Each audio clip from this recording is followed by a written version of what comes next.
Welcome to show 42 of the Cloth Diaper podcast. Today I am joined with a cloth diaper mom from Ontario, Elisha. Elisha and I are going to talk about some of the challenges to cloth diapering, including those naysayers in your life and getting them on board and cloth diapering anyways.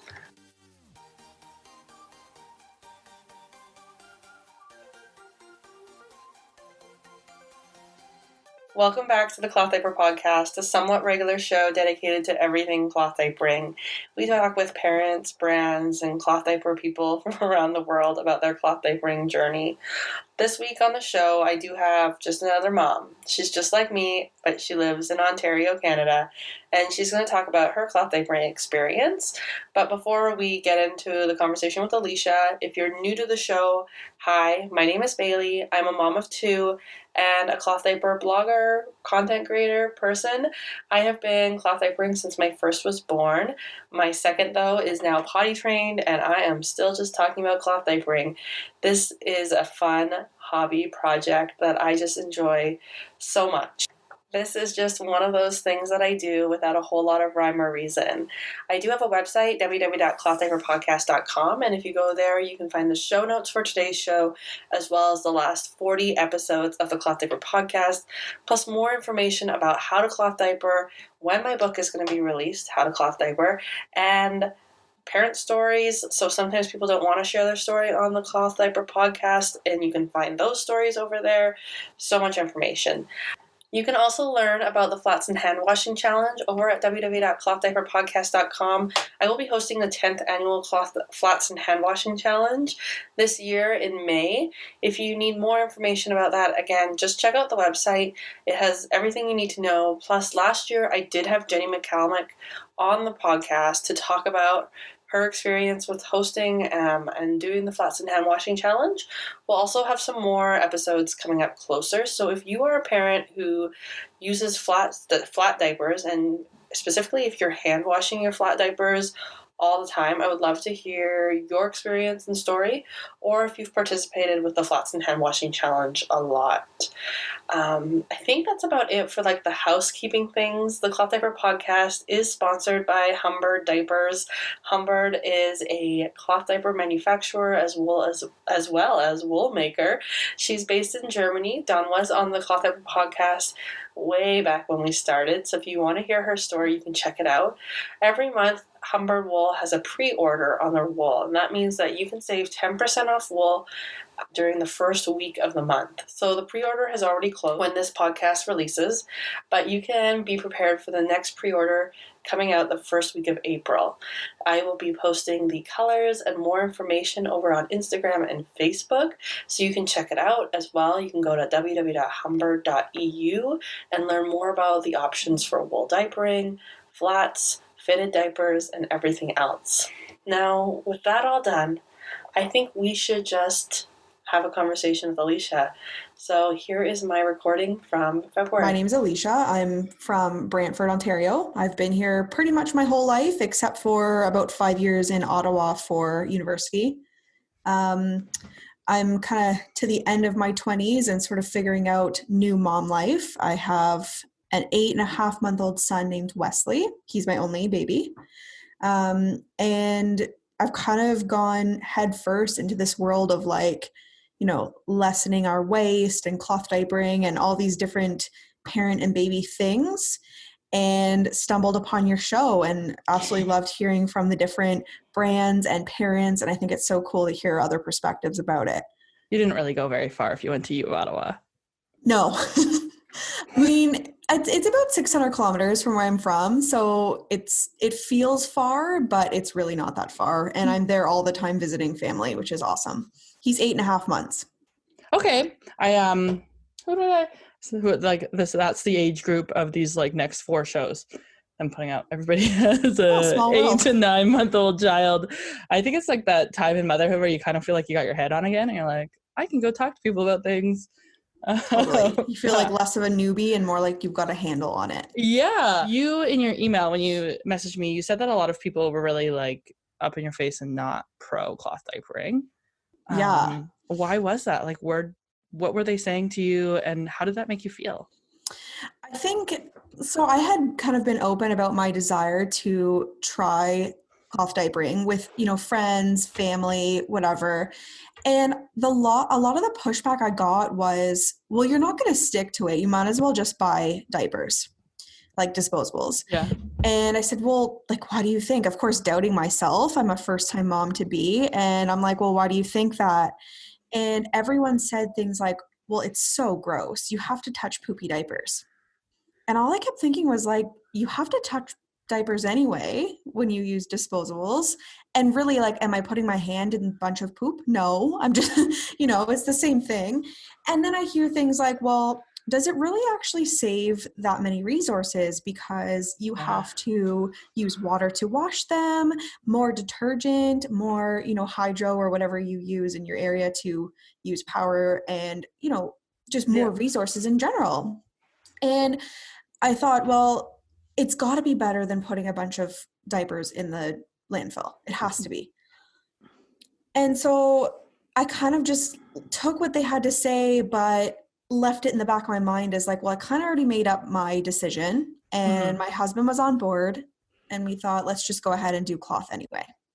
Did you find it challenging though, feeling those thoughts still in your head? Yeah. I mean, like I say, I doubted everything. I mean, I always leaned on other people around me that knew better, I thought, than I did. And that's not to say their opinion isn't valid, but I really thought if you haven't tried both, how do you know I won't do it? So yeah, it caused me a little bit of anxiety, but with the support of my partner, I was like, let's just do this and we'll see how it goes. And I guess if we quit, we quit. But it helps that your partner was on board with you. Like, that seems to be something, like having at least one other person in the room to be able to say, we should do this. Absolutely. Yeah. I think about Jacqueline from Jay's Nest, her story. Her partner wasn't super on board, but her brother or her brother-in-law was. And so just having like one champion can really help keep those anxiety thoughts from being dominant in conversation. Oh, for sure. I mean, my brother-in-law, his partner, she said, oh, all of my sisters did cloth. Get a diaper sprayer. It'll make it easier. And that kind of little piece of support, I was like, okay, cool. And she bought us a sprayer and I love it. Lovely. I love, like, that's amazing when people like can have even just one little thing to say to support you. And I think as you say that out loud, that's something I forget to do when I meet other cloth parents. I tend to shut down in real life when people talk to me about cloth diapers because I'm just like, I go to all of those anxiety spaces that you just went through. Like, they've been bombarded with all this hate. What am I going to say that's going to make them overcome something? But really, it doesn't have to be a whole lot, does it? It can just be like, this one thing made my cloth diaper journey easier. Maybe it'll help yours. And then you just continue on. Yeah, because I kind of have to stop myself too from like jumping off the deep end and like getting too excited. Yeah. Because I think, it can scare people. And so I actually just say if someone has approached me, like I get messages all the time from high school friends or whoever that's like, my sister's pregnant and wants to cloth, and they'll ask me questions and say, I hope I'm not bothering you. I'm like, are you kidding me? I love it. I'm so pumped to share. And there's so much information. It can be very overwhelming. Did you ever, when you were handling all those, that kind of negative, what was your like response in those situations? Did you rebut it? Did you just like take it in and put it to the side? Did you just change the conversation? A lot of the times I would kind of get my one rebuttal in like, well, we did a lot of research and it seems better, and kind of just back off it because most people would just be like, yeah, well, you should buy some disposables anyway because, you're going to need them. And I find that to be fairly true, both in like online and offline conversations. Like people who are coming at you with like this negative attitude, they've already made up their mind. You're not going to be the person to convince them. Exactly. And I don't need to because I'm like, well, I already convinced myself. So I guess that's all I have to do. And that's a good reminder. I think I've talked to a few parents here on the show, or I have it coming up is like, like it's not your responsibility to change the world. Yeah. Just slow it down. Just do your small piece. That's all you can do. Do your thing at a time. So what did you build your stash with? What does your stash look like today? That's the question I want to know. Yeah. So I'll like step back a little bit because I started kind of blindly. It was like, I'm going to buy some stuff secondhand. That was important to me because I didn't want to spend a lot of money being nervous that I would stick to it. Everyone said I wouldn't, right? So I stalked Facebook Marketplace and looked for some options, but I live in not a small town, but not like a huge city with tons of options. So I saw this person selling a set of AMP. I think it's, what is it, Annie Marie Pedori or something? Yeah, AMP is what everybody would know it though. Yeah, for sure. So AMP, and I knew nothing about the brand. So I did a quick Google search, which is one of my tips, I would say, when buying secondhand. And they looked good. They're Canadian made. I was like, okay. So I bought a stash of like 20 of them, tons of inserts, but it was like $300. And I was like, okay, I hope that's going to be enough. And then I kind of realized I didn't do enough research because this stash was all pockets, but I didn't know what pockets were at the time. I thought they were more like a cover situation where I could reuse them. So my husband says, 15 diapers, that's totally enough. You can just pull the insert out and use it again. But I found out with this fleecy topper, you can't do that. They're going to be wet. So whatever, I built added a few other products in with that. I bought some cheap Alvas off Amazon and sort of rounded out what I thought was a good stash. And a couple of weeks into cloth diapering my son, I realized I absolutely did not like the AMPs, which is crazy because they have a fan base. Like, people love them. I kind of like them. I could not get down with them. I know they feel well made. The waterproof outside is so good quality. I fell out of love with AMP around 15 months just because it's a smaller fitting diaper. So it's funny to hear you have this not so awesome experience. Yeah, right which is weird because I didn't have a huge baby. He was around 9 pounds 10 pounds when we started diapering. What didn't you like about it? Is it the ruffle or yeah? Yeah, I didn't like the surged edges at all. Do you feel the similar? Have you tried an Apple Cheeks and a Easy Peasies? I have not, and because I'm too scared, I don't like it. I wouldn't recommend it then. No. So I just found that whether it was hit my son's body or what, but they always leaked at the sides for us, and I could never get a good fit. And they were the last diapers I would reach for in the drawer. And I said, you know what? I need to get rid of these. So a couple of months into diapering, I posted them on Marketplace. They went so fast. I got my money back for them. But I kept all of the inserts because I got a huge stash of 35 of the bamboo inserts from AMP, and I love them. Oh yeah. You're that's the best part. They're so good, and they're $8 a piece, but I think I paid about $2 each. Mm-hmm. And holy, I'm so glad I kept them. They're awesome. Even now at 8.5 months, he does not outpee them. They're super good. Mm-mm. And so I kind of realized that, and this rolls into later what we may talk about, what I might share with people, is that don't commit to one brand in your stash. That is huge. I thought you had to match the brand inserts with the brand. No. Where do you think you got that? I hear that a lot, and I'm like, where is this? Why do you think that is? No, maybe just when you shop at the websites, it feels so easy to choose all of one brand's site and just build a stash of them. And they offer these packages, and you think it'll be better. But no, I'm so glad I decided to mix and match and try here and there a couple of different brands, because now I have different stuff for different situations that just do what they need to do. Mm-hmm. Otherwise, I think if I had a full stash of AMP, I would have bailed on cloth diapering in general. Yeah, I'm working on this book, and that's my biggest try at least one other brand, because you never know. This AMP is an incredible diaper. There's no reason why. I mean, there are reasons why it might not work for you, but you don't know that until you start, and so at least have a backup plan. Yeah. And so I was really glad for the secondhand ability to drop them off on someone who likes them and get new ones. And to be able to just because the diaper you didn't work for you doesn't mean the entire system didn't work for you. You were able to still take advantage of a great deal on those bamboo pre-folds. Yeah, because they're so expensive new. I'm so glad I was able to keep them. They're so expensive. And what are you using those in now? So now my absolute favorite pockets, hands down, I would have a whole stash of them if I could.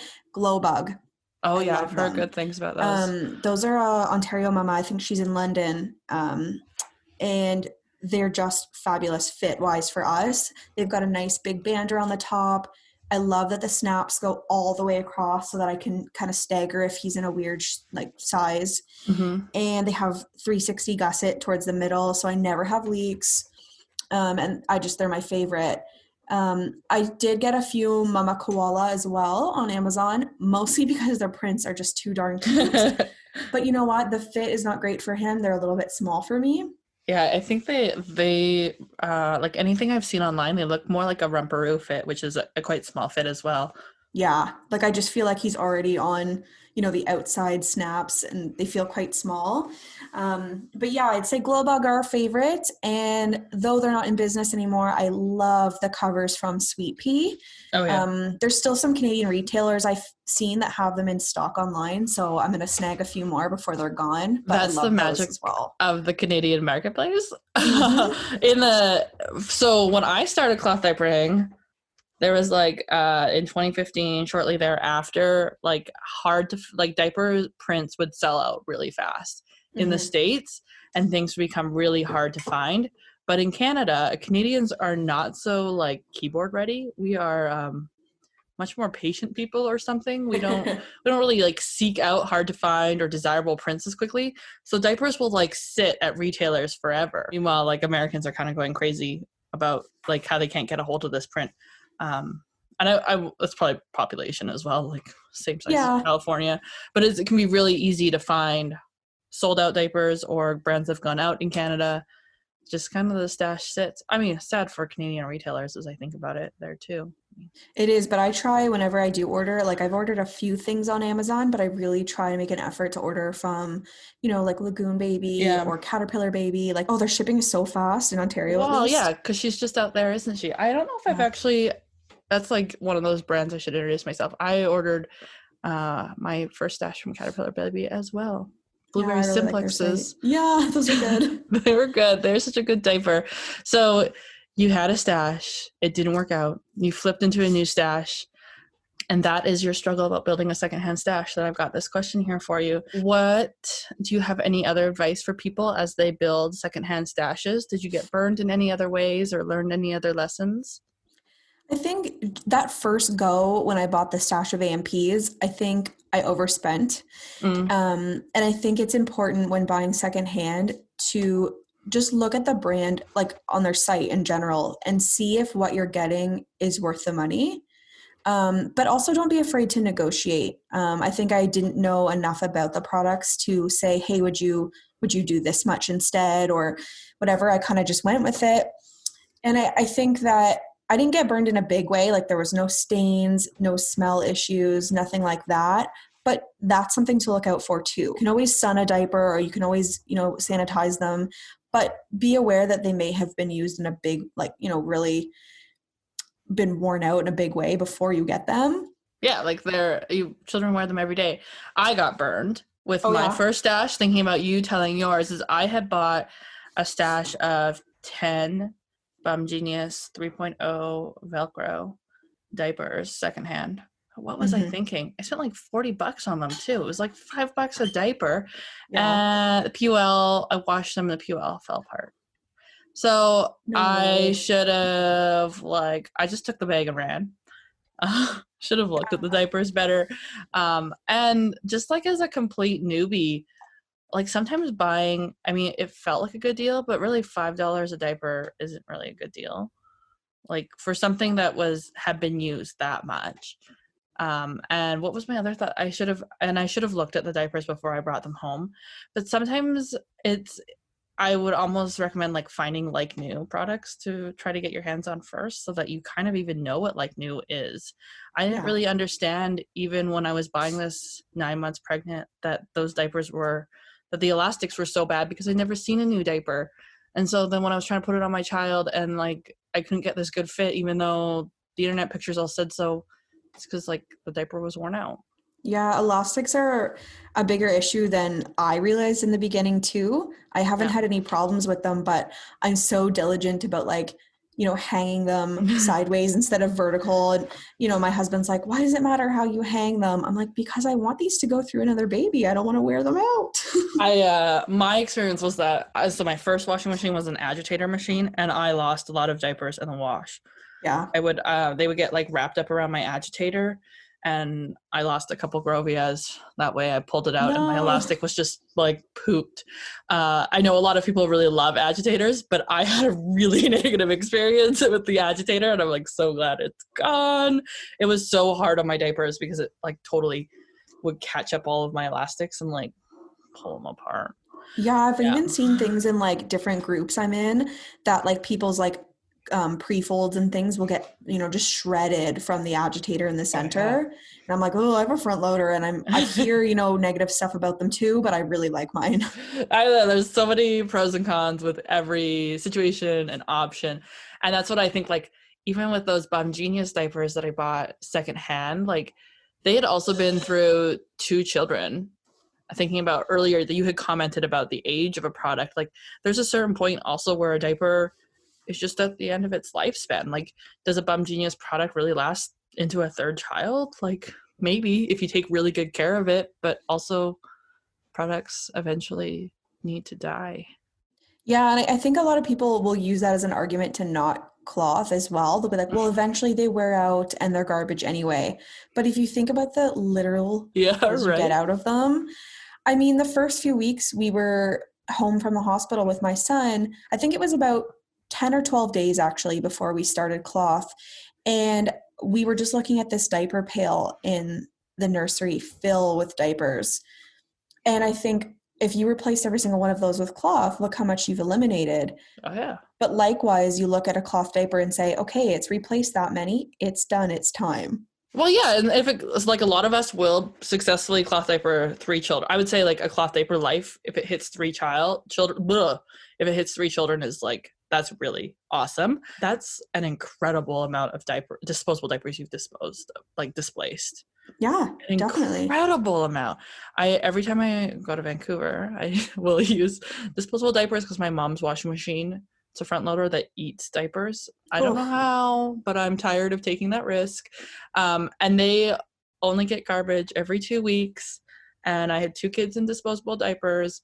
That's a lot of waste. Like that's absolutely my entire collector stash for my blog takes up less room than that. So yeah, you're totally displacing it's a whole, and there's areas here, even in northern British Columbia, where we have tons of land. Not all of it can be used for a landfill. Like the city of Terrace just had to build a new landfill. That was expensive and very contentious because people don't really, they say like, you'll see it online, people are like, whatever, build more landfills, but when it actually comes push to shove, nobody really wants to build another landfill. Well, and who wants to live beside it, right? Who wants to live beside it? Who wants to deal with it? They're expensive, so the less that we can do. It all makes a little impact at the end of the day. All these little things, right? So you've also mentioned that during your cloth diaper journey, you struggled with ammonia. How did that go? So I had no idea the different ways that you can struggle with cloth until I joined a few different Facebook groups. Mm-hmm. And I have a love-hate with these groups because on one hand, they're a wealth of knowledge, but on the other hand, they can become sort of scary because you just hear nothing but troubleshooting and problems. So, I mean, I'm thankful for one of the groups I'm in because when I posted a question that I thought we had ammonia because it kind of smelled that, burn your nose, cat pee sort of smell. And it was only after my son had peed. So out of the wash, they smelled totally fine. But he would go to the bathroom and I was like instantly knew that he needed to be changed. And then he was getting a little bit red in his diaper area that had never happened before. So I posted in one of these groups and asked for help. And most people said, that you've probably got ammonia. And I did tons of research. My husband's on his phone. Like, what do we think we do? Do we just give up? It's so easy to do at that point. I had ammonia once and I really did just want to give up. I was like, you know what? Let's just hot water wash them. Let's put them in the bin and we're done. No, but then I realized, we're only 5.5, 6 months in at this point. We're a long way from potty training and I need to fix this. That's also when I got my first ammonia bout. So maybe there's a bit of norm here. 6 months in. Yeah. Okay. And you get kind of high on yourself, right? You're like, 6 months in, no problems. Like we're good. But yes, here comes the ammonia. So we looked up a way of doing a soak with OxyClean. Okay. And so we never had used OxyClean or anything before. We just washed them with Tide Free and Gentle. I kind of try to avoid a lot of scents because my son has eczema. Yeah. So we got our bathtub, and we filled it with hot water, put every single diaper, cover, pocket, everything we had in the tub. And we read the instructions of how to do a soak. Like on the label, it says if you're going to soak for stains. Okay. So we followed that ratio. And we, no joke, used like 3/4 of one of the tubs of OxyClean. So it was probably like $8 worth of OxyClean in my tub. So I'm like, oh, I really hope this works. And we let them soak overnight, actually. And then the next morning, I did a regular wash routine. So my pre-wash and then my main wash. And held my breath, waited for my son to go pee in a dry diaper. And I was like, are we going to get the smell? And it was gone. And so because I had gotten rid of the main issue, I thought, okay, sweet, that's part one. But realizing that obviously we got ammonia because of something going wrong in our washing routine. And because I know a lot of people can diaper for years and not have any problems. I call bull crap on it, which so the episode one episode has already been released where I've talked about this, but I know that they say you can, but I think that problems are kind of normal and okay. Yeah, it's that's actually comforting to know, because it's not like I personally did something wrong. No, I don't think you need to tweak. You just need to tweak. I mean, I haven't heard the rest of your story yet, but preemptively, as somebody who does a lot of problem solving, at 6 months, your child just kind of hits a new growth spurt, and maybe what was working worked, and it worked for a solid 6 months, but then your child changed, and now you have to figure it out again. I deal with so much problem solving that I think it's kind of normal and it's okay. And this narrative that you should never have a problem is kind of not healthy for us. And that's maybe why so many people are hesitant to even start. Yeah. I think it's this story you're telling already, I relate to it because I've had it. I relate to it because I've heard it so many times. I don't think I've actually shared one like this on the show, but if you're listening, guys, Alicia's story is one that ends up in my DM box more often than I care to admit. What did you do to problem solve to kind of tweak yourself out of this kind of funk? What was your next move?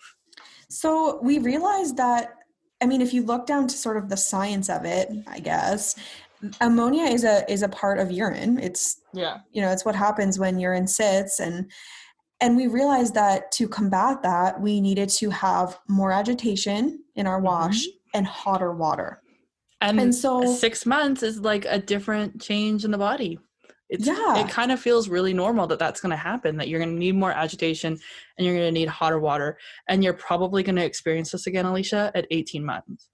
See, that's good to know, because, they're holding their pee a little bit longer maybe, and it gets a little stronger. And, so we were like, okay, let's do that. So instead of doing a super quick pre-wash, I added a little bit on my washing machine. I made that a more of a heavier cycle. And my main wash, I left it at the heaviest one you can do. And I changed my main wash to have hot water instead of warm. Yeah. So nothing crazy, an extra button to push, no big deal. I didn't even play with the detergent at all, because... And I find that it's just you just need to make that small of a change. It's not usually anything dramatic.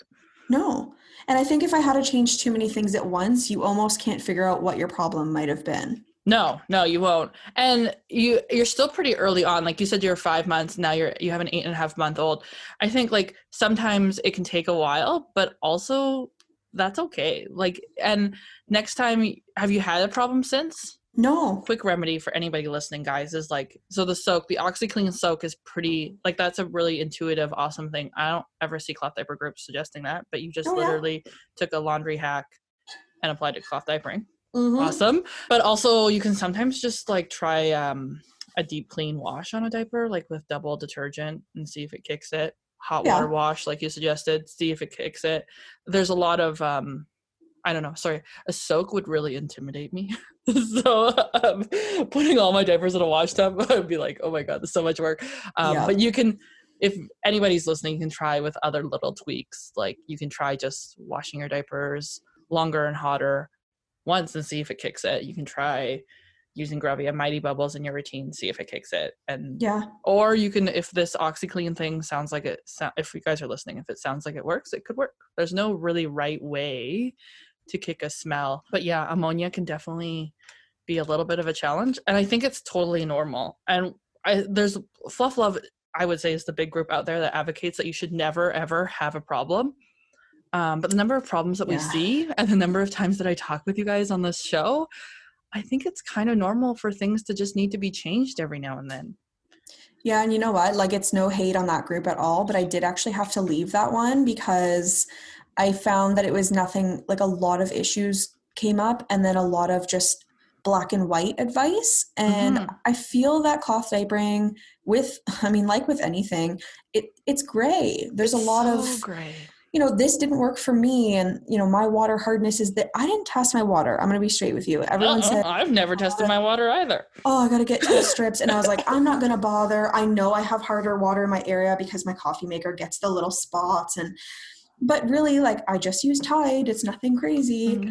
And so I couldn't do that group anymore because it just felt too intense for me. A lot of groups are that intense. They're not the only one. Yeah. They're not the only one. And that's where it really does come down to problem solving yourself. Yeah. And I think a lot of people are scared that they're going to ruin their diapers. Unless you're soaking your diapers in bleach for like 8 hours, you're probably okay.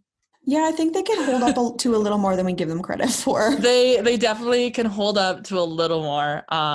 Yeah, exactly. And it takes a lot to destroy a diaper. And I think it's more likely, like, my agitator, my machine is more likely to destroy it than kind of tweaks in your wash routine. Yeah. I love that you guys were able to figure out what it was and make the necessary changes to tweak it around. Yeah, and honestly, it kind of renewed our love for cloth. It sounds silly, but when they got fixed and, we started using the stash again, my husband's like, I don't smell it. I think we fixed them. He was so excited. Yeah, I'm just going to warn you, though, toddlerhood brings on a whole other pee. And with that one, with toddler pee, you've already got hot water and you already got a longer wash, so you might not experience it because those are like the things that we try to do with toddler pee. Oh, yeah.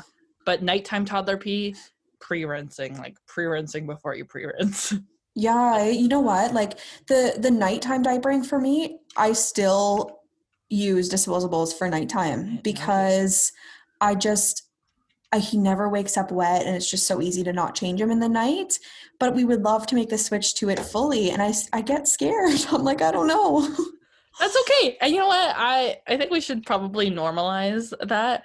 I have recently had some questions about nighttime cloth diapering, and then a lot more people are secretly just saying, well, actually I just use disposables at night.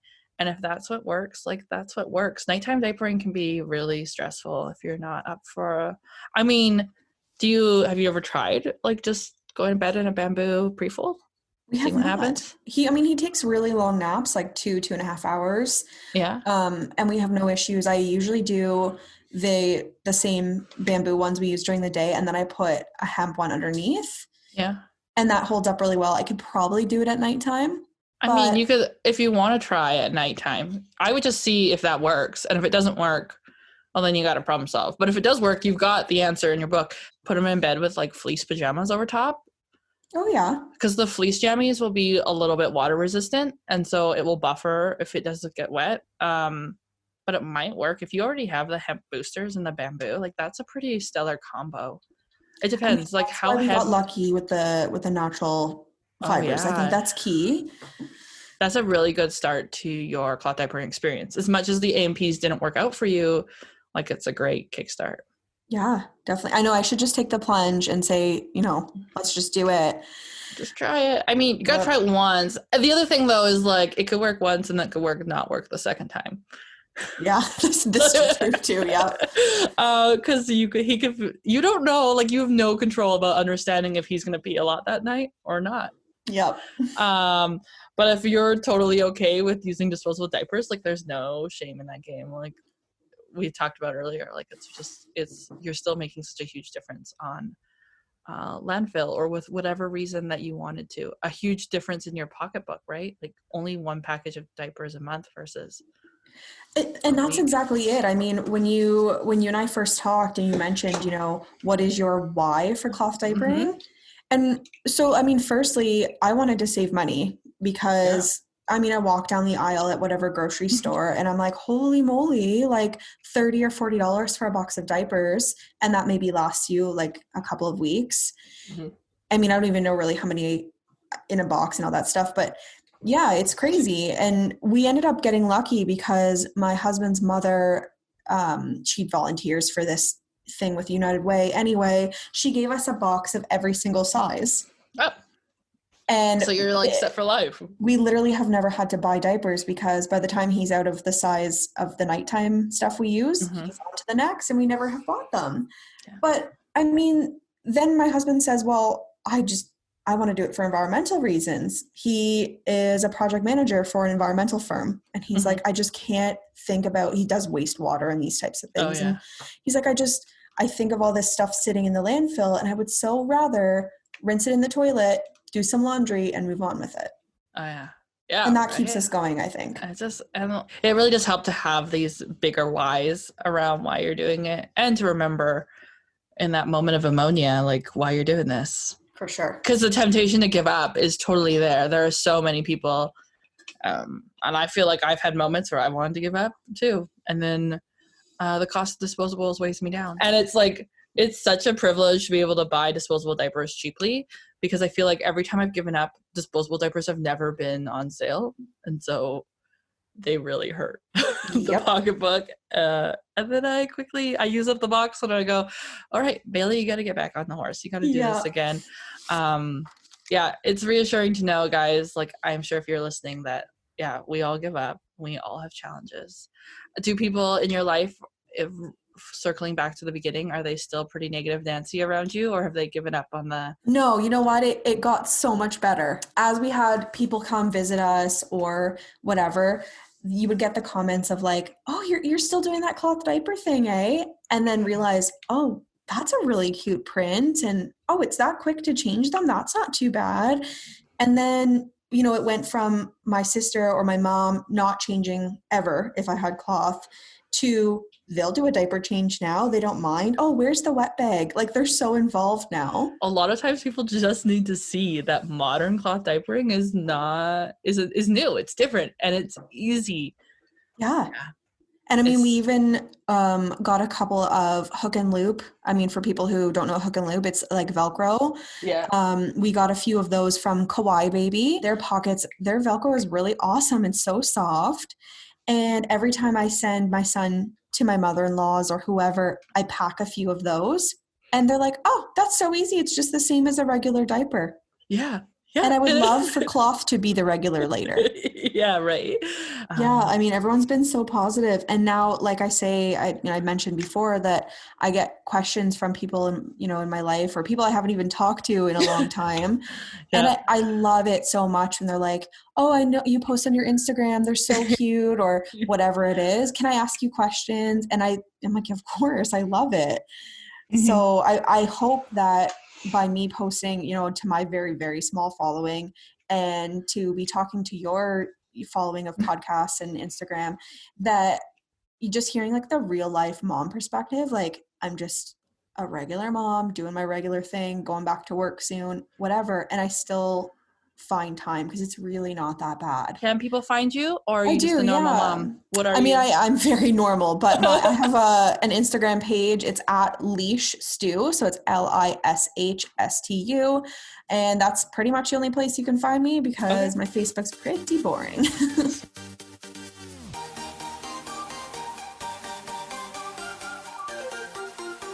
Parent stories are one of my favorite things to share on the Cloth Diaper podcast. Every time I record them, I am always so happy because it's just incredible to see and hear another perspective. As a blogger, I often felt that I was only sharing my story because I was sharing only my story, and I always felt like I was in this weird competition with all the other bloggers, that my story was the only story, but that's not true. My story is one story, and Elisha's story is one story, and Stacey Reason, who was on the show last week, her story is one story too. And so cloth diapering is this multifaceted, amazing thing with all these different stories. So if you want to be on the Cloth Diaper podcast, don't forget to send me an email and we can make it happen. My schedule is opening up as I have full-time childcare starting in April, which does mean I need to find full-time work, but also means I have lots of great time to come and chat with you. If you're not already, be sure to subscribe to the Cloth Diaper Podcast wherever you listen, and follow me on Instagram and Facebook or Pinterest, or check out the website. Lots of great ways to stay in touch. Until next time, bye.